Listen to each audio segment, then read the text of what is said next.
So we're nearing the end of making a simple platformer, and we're going to make the title screen now.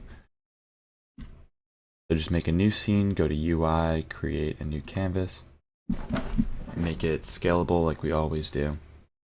So we're going to change this to scale with screen size 1920 by 1080, and now we have a canvas. So my last ones, my last videos, I've noticed that I tend to type pretty slow and talk pretty slow, so I'm going to try and speed it up a little bit in this one because it's pretty easy. We want to make some UI stuff. We're going to start with the text. And this one's mostly just up to you, like whatever you want to do. Really customizable. We're going to center our text about everything. Center. And we're going to call it Bugman, or Bug Dude.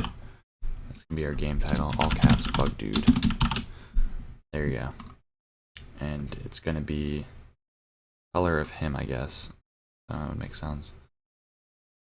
You just take the dropper here, select his color, and now we have the Bug Dude color. As for the background, it be like a blue maybe. Yeah, that looks. There we go, Bug Dude. Cool. And now we need some stuff for our title screen, such as buttons or animation. I do animation, but I mean, it's not worth it because it's just a tutorial video. We want to make our button have bigger text, and we're going to call this the play button. And we're going to need another button. Oh, my bad. Play button. We have our quit button. All caps. Quit. There we go. Play and quit. There's really not much more. You can do a help button. You can do an options button. But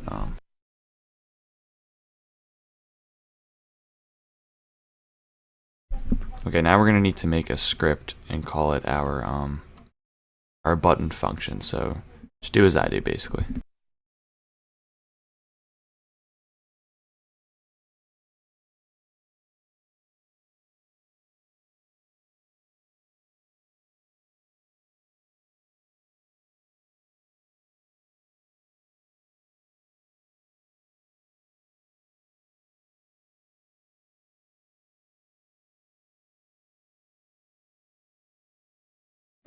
Okay, so our button functions is just going to be an object in Unity that takes our list of like different methods and then just kind of lets us use them on buttons.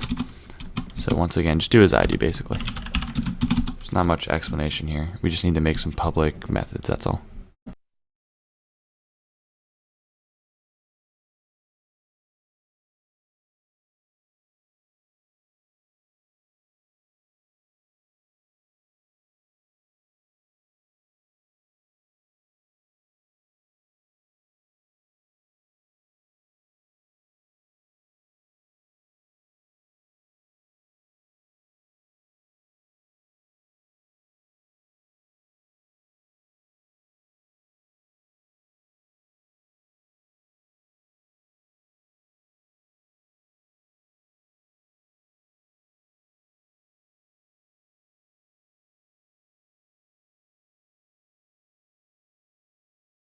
That's all the ones we need for now. I made this empty here with our button functions on it, and we're going to call it button functions. And this is actually really important. I'm sorry, my mom's talking in the background to my brother. He's a pretty loud person. Let's go to our button over here, and that's our play button. So we're going to go down to our on click, press the plus, and we're going to drag our button functions onto our object.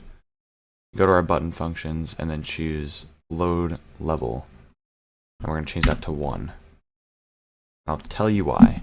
So once we go to our build settings, we have level 1 and 2, and we have our title screen. So we drag our title screen up to there, and now we have our indexes. So it's 0, 1, 2. We're loading level 1, so that'll be index 1 as listed here. And as you adjust this, you need to adjust your indexes. And that's basically the gist of it. Whatever's indexed as 0 gets loaded in first in Unity, so our title screen will come first. When we press play, it will load level 1. Now when we quit, it's just going to load our quit. So you just got to drag your button functions here and do our button functions quit function. Now that's not going to work in editor because you can't quit the editor, but you can press play here and it will load the game. And it's a pretty smooth looking load, if you ask me. Just jump over our wrecking ball, play through the level, and currently we have our score being high, which we don't want. We want to make it so when we load the level, it will actually delete our score. So we want to make our player prefs dot set int score to 0, and there we go. So now when we play the game, we get a nice refresh score. We can collect points. We go through the levels.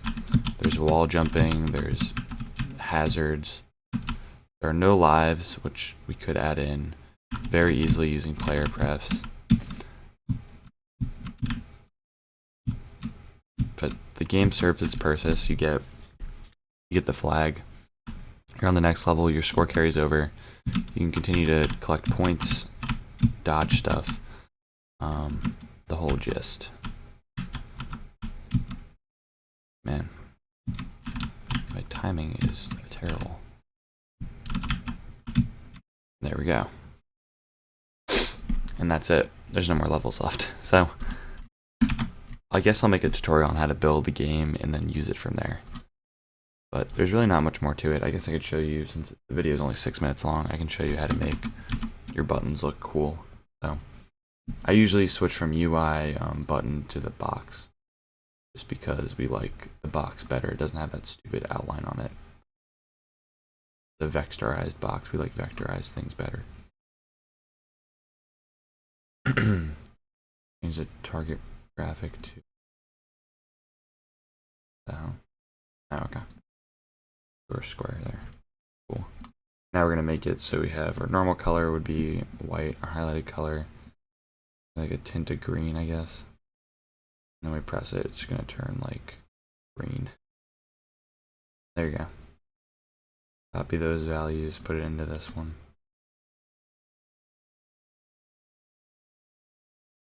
When you make a color palette, try and stay true to it. I lost my color palette though, so now the game looks pretty different when you load it versus when you're actually like on the title screen. But that's really all you need to know. You have a play button, you have a quit button, you have the game, and that's that. You can make a whole game out of this stuff. I guess we can make some micro adjustments, such as kind of want to change my jump from a add force to a set velocity, just because it's really starting to piss me off that you don't jump the same height each time. That can really piss a player off too.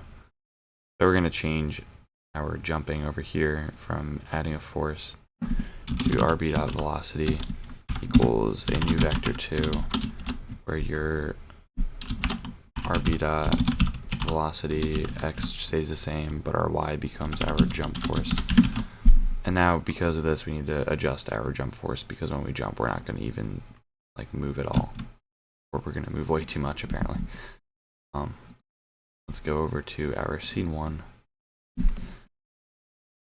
can click on our bug, press F while our cursor is on the scene view, and we'll actually go to them really quick, which is nice. Now we can go down, change our jump force to like 5 instead of 400. Now when we jump, actually go the same height every time, which is so much better than we were working with before. There we go. That's nice. So now we have a consistent jump, and it's so much better. I couldn't stand that. See how much easier it is when you have a consistent jump. Whoa, but we forgot to apply it. So after you make a change to our bug, make sure you apply it. That's really the game. I might as well just finish it up with building your game. So we're going to go to our build settings. We're going to go to PC, Mac, Linux standalone. Whether you want it for Windows 32 or 64. 64 is obviously going to run faster, but 32 can run on any Windows machine. I would recommend building in 64 just because most machines R64 nowadays. I don't even think you could buy a 32. Maybe it would be extremely cheap, but your company name, you just want to make that your name, really. This is just to prove that you own the game. We're going to call it Bug Dude.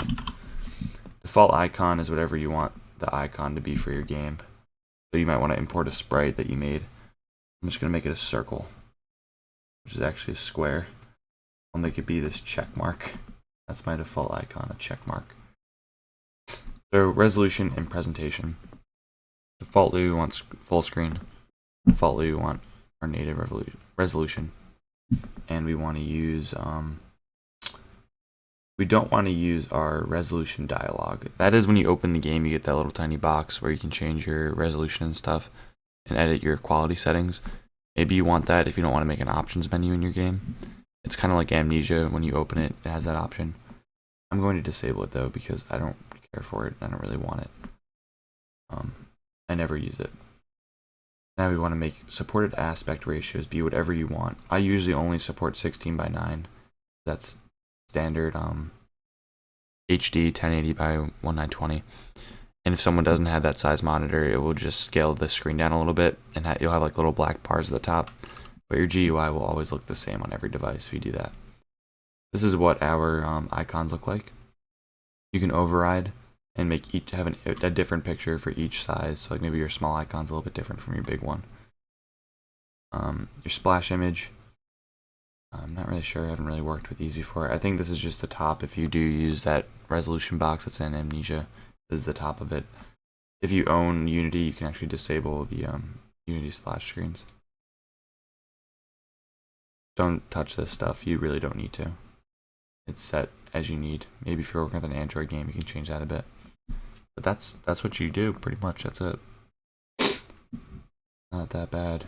And now we can go to our quality settings, though, which is under Edit,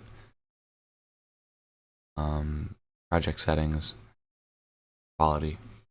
And we want to make sure that defaultly, see this little green thing? Defaultly, we're set to Fantastic, and you can change this to whatever you want it to be. That's just so we get good anti-aliasing, like high resolution. Maybe not shadows, because we don't actually use shadows. We can disable those. I mean, it won't matter. There's no shadows, so it's not even going to be using this setting in general. But we can go to our rendering, for example, make the texture quality be like full resolution textures. Good anti-aliasing, whatever you want for your 2D game to make it look as good as you want it to look. So we're going to save it, and we're going to go to Build, Settings, and we're going to press Build. Now it's going to ask us where we want to build it. So I'm going to build it to my desktop. Actually, you know what? We're just going to call a build and run. But if you wanted to build it and distribute the exe, you would just make a new folder, call it your game, name your exe, press save inside that folder, and it will build you your exe, and then you're done. That's like what you would have if you used an installer. That's what it gives you, basically. But we're just going to call build and run because it's quick and easy, and it will build it in our project folder, and we'll call it tut. So it's going to build it and then open our game. Hopefully you could see it because it will be full screen. I'm not sure if I'm going to pick it up.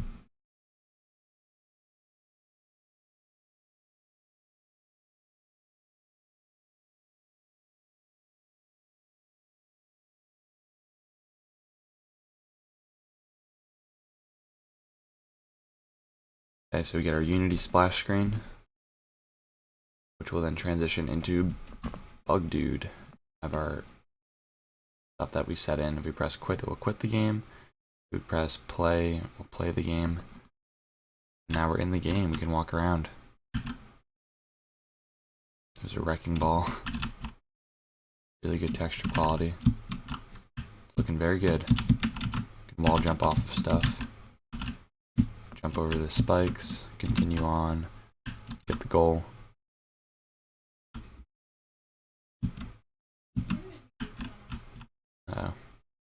And so on. So you get the point. I didn't put a quit button in, so we're going to have to quit by just doing an Alt-Tab out and right-clicking and closing. But if you could see that down there, our icon is a little check mark we set in. So everything worked. I might make a tutorial, like one more, just on sounds if you want. Or I might just do a separate video on sounds in general. But this is how to make a simple platformer. pretty much. Probably would take about an hour and a half to watch all these videos, and then you'll be able to make a game and just keep making the levels. This is all you need to make levels and then make fun content. So thanks for watching. Tune in for some more tutorials. I might make a shoot 'em up video next. I might make some simple programming videos next. I'm not sure. If you're part of my club, which these videos are for, feel free to work on your game, your platformer game, or just check out some more videos and try and make another game. So, thanks for watching.